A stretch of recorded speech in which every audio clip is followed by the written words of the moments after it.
Welkom bij Extra Journaal, nieuws uit Curaçao, vers van de pers.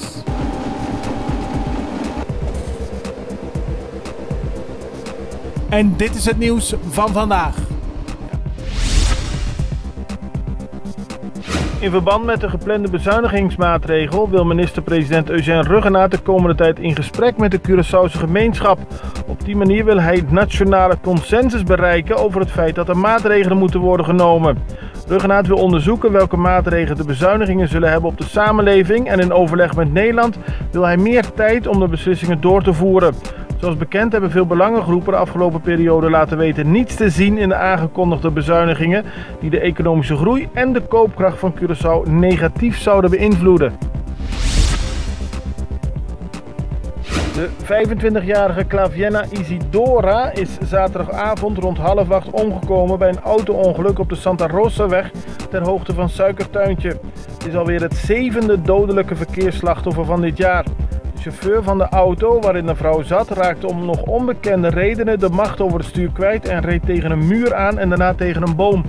De 25-jarige vrouw zat achter in de auto en werd door de klap uit de auto geslingerd. Ze overleed aan haar verwondingen. De andere 3 inzittenden zijn naar het ziekenhuis vervoerd. De Curaçaose minister van Justitie Quincy Girigori ontkent met klem dat ongedocumenteerde Venezolanen zonder meer worden vrijgelaten op Curaçao. Curaçao blijft streng controleren en aanhoudingen verrichten bij illegale aanlandingen van ongedocumenteerde Venezolanen, zo stelt hij. Volgens de minister deed zich afgelopen vrijdag echter een noodsituatie voor, waarbij 42 opgepakte personen werden opgevangen in de vreemdelingenbarakken in een ruimte die geschikt is voor slechts 10 personen. Die situatie is volgens de overheid verre van humaan en daarom hebben de autoriteiten de bewuste personen geregistreerd en zo goed als mogelijk gescreend op mogelijke criminele antecedenten. Daarna zijn 21 mannen en 7 vrouwen vrijgelaten.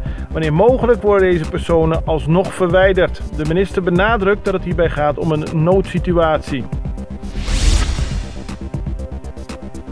Volgens minister van Justitie Quincy Girigori is er momenteel op Curaçao een tijdelijk gebrek aan adequate opvang in de vreemdelingenbarak op Coraspech.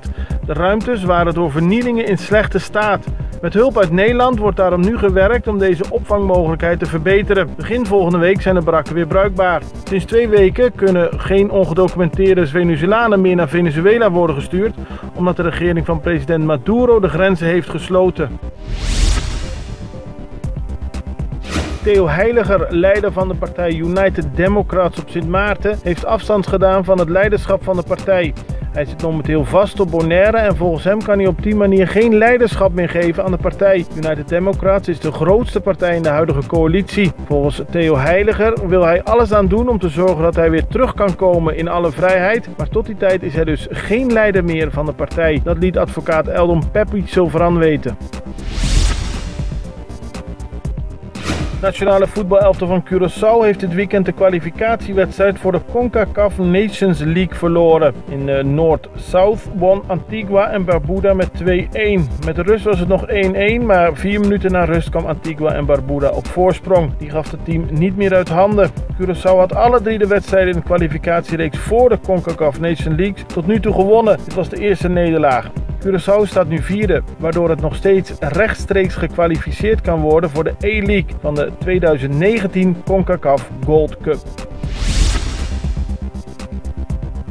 Rusland heeft militairen gestuurd naar Venezuela. Volgens lokale media gaat het om meer dan 100 soldaten. Ook zou er een Russisch legervliegtuig zijn gespot op de luchthaven van Caracas. Venezuela verkeert in een zware politieke en economische crisis. Rusland is een bondgenoot van het regime van Nicolás Maduro en zou nu ook militaire steun verlenen. Volgens lokale media stuurde Rusland dit weekend zelfs 2 vliegtuigen, een passagierstoestel en een vrachttoestel. Volgens de krant El Nacional brachten de Russen ook 35 ton materieel mee.